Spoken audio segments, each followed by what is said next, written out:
Hey everyone, and welcome back to another video. And in this video, I'm going to show you how to connect your MacBook to your Samsung Smart TV wirelessly. Now before we begin, you do want to make sure that both devices, meaning your laptop and your Samsung Smart TV, are connected to the same exact Wi-Fi network.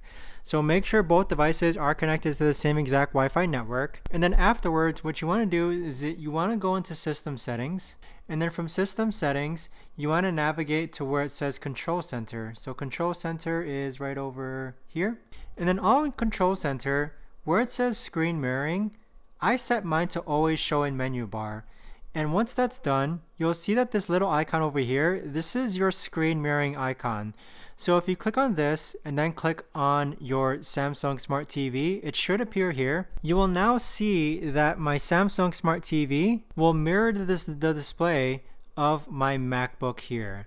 So as you can see, it's the same exact screen being shown on my MacBook and the same exact screen being shown on my Samsung Smart TV.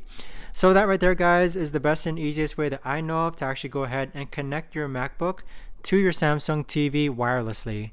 If you guys know of a better or easier way to actually do this, let me know in the comments down below. I would love to know. But thanks so much for watching, everyone, and I'll see you guys all in the next video.